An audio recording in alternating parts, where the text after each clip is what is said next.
All right, moving forward. Because we're going to break this down. We got to talk about wealth and money on the tour. You know what I'm saying? Like, we can't miss that. We got land experts and stock experts and metaphysical experts and all sort of different people that's going to be on the tour with us, right? So we working on getting the money right.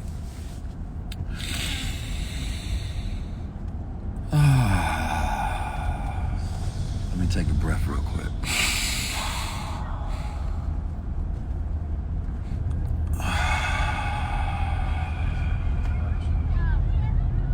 Whew. I feel good. My brain is... All right.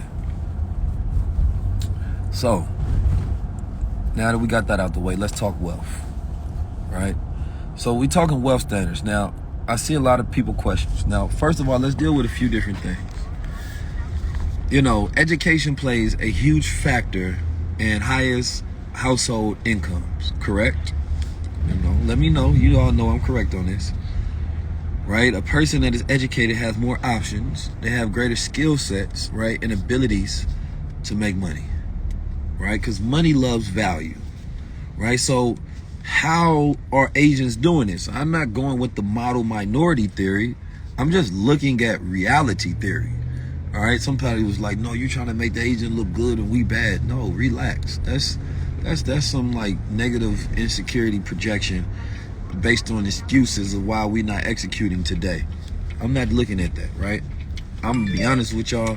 If there was any black man that could make excuses and give you a long list of life story and circumstances on why, right, I shouldn't be successful, I can do that, right? You can't match stories, you know, and just as far as like, oh, well, you got this and you got that. Like, nope, I've been through all of it. So that's why if I don't give myself excuses, I don't give you one, right? So let's just start with that.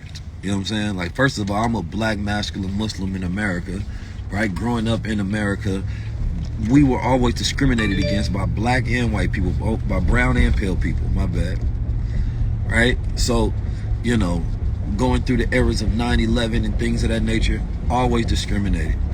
You feel me? Always hated on. I remember we was afraid to even put our name, Muhammad, on the because we didn't know if a person was going to turn it down just because they seen that. You feel me? But I was always one of them proud ones to be like, no, we banging it. You feel me? So I started putting the whole crown on. You feel me? Like it was war going on. We said, let me represent this universal consciousness. You feel me? And now we wear our crowns proudly because it's a representation of a new day and age. You feel me? So anyway, we got that out the way, right? Even being everything that I represent, the world is against, right? So if I can do that, right, and I can build success, then it is a representation that you can. Come on, Catherine, relax. Come on, I thought you just said you black, now you brown. You know what I mean, man. My lexicon ain't changed that fast. Dang, y'all gotta focus, man. This is why we like education and we like focus skills, right? So we focus on what to call each other, right? Agents ain't tripping about that kind of stuff right now. All right. So, number one thing that I believe that our trauma has done to us, right, and our triggers have done to us is make us seek saviors. We love and hate saviors, right? I've been noticing the more that I grow, I trigger suckers, right? They be like, man, Keith, they just like you cause you can look good or you can talk, or why you wear that crown, man? That crown don't mean nothing. Or you a false messiah, man. No, Keith, why you got all these articles and people talking about you? Like, brother, why would that trigger you? Why should that make you mad? Like, why does that, you as a grown man, have an issue with me, right? A young man in America going through the trials and tribulations of his daily battles with the world and himself, and finding a way to continue to win and create opportunities, right, to teach, educate, and build. Like, why does that hurt you so much? I'm not your savior. I'm not your leader. I'm just a young man out here developing myself and making a way for myself, my family, and others. And those who find benefit in it, that's solid. And if you don't, then we breathe and we move on to the things that we agree with. But because we have so much self-hate, when we see the success of others, it triggers us because we think about the lack of things that we're doing, right? But see, that is the beautiful thing. When we look at the Asian model, how many people can say, what was the last Asian savior? What was the last Asian leader? We can't name it. Right? So what becomes their savior is education. It becomes their standards towards wealth. They say, well, I'm going to educate myself because this is how I'm going to save myself. Right? That's a completely different to say, who's going to lead us to the promised land? No, it's the standards that become the saviors. So, completely different conversation, right? And this is a mindset shift that has to happen because we talk about the self-wars. These are the daily battles and stuff, saying, who's going to come and help me? They said, no, I'm going to get educated and use my mind to help myself. And when they get educated, the family helps them and they help each other. They have systems to where they invest in each other and create money pools and investment pools. So it's systems, right? Like Sienna said, it's community consciousness, right? Of how each one can help each other. So that's the savior. As long as we follow these rules and these systems, we're going to be okay, right? So if we do that model comparison and we say, okay, what are our systems? What is the system that we can say is going to save us? We can't think of one. Hip hop? Really? Pound Town? Took a Pound Town? That's what was going on? That's what's happening? Coi Leray and Lotto beefing? That's what's taking us there?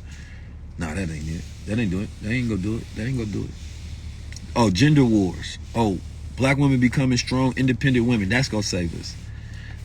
That ain't gonna do it. You know, maybe gay rights is gonna save black people. Or I think the issue's always been black people don't treat the homosexuals in their community right. Maybe that's gonna save us. Nope, that ain't gonna do it. Right? Like where is the things that we have as the forefront of what we consider to be the most important progressive movements of today has nothing to do with the advancement of us. Now, there are certain necessary things that have to be taken into account. The treatment of our women, the reconnection of our family, the restoration of our consciousness. All of these things have to be taken into account 100%. But we are so disassociated from ancestral practices and tenets that we have no standards and or protocols when it comes to advancing as a people and being our own saviors. So let's look at another thing that I think is remarkable that Asians do, right? And I study the Asians, the whites, the Amish, the Jews, all of them, because even though Jews are the smallest minority group, it's, right, represent 2% of the population, but when it comes to the Forbes list, they represent the top 25%.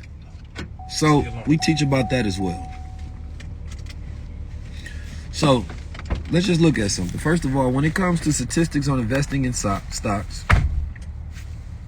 47% of Asians hold taxable investment accounts. So as we trying to teach people about stocks, we're just trying to catch you back up to the normal wealth standards and practices of other cultures. Man, text tour. If you're going on tour, you'll get this information in person, right? If you in New York, you're in Harlem, pull up to the Apollo. If you in Jersey, pull up, right? It ain't just starting with the home. You have to know how to build a home, because there's a lot of houses, not a lot of homes. All right. And then okay, so they have 47%. That's almost half. Right, and these statistics I'm sure have went up. So let's say it's about 50%. That's half of Asians have taxable investment accounts.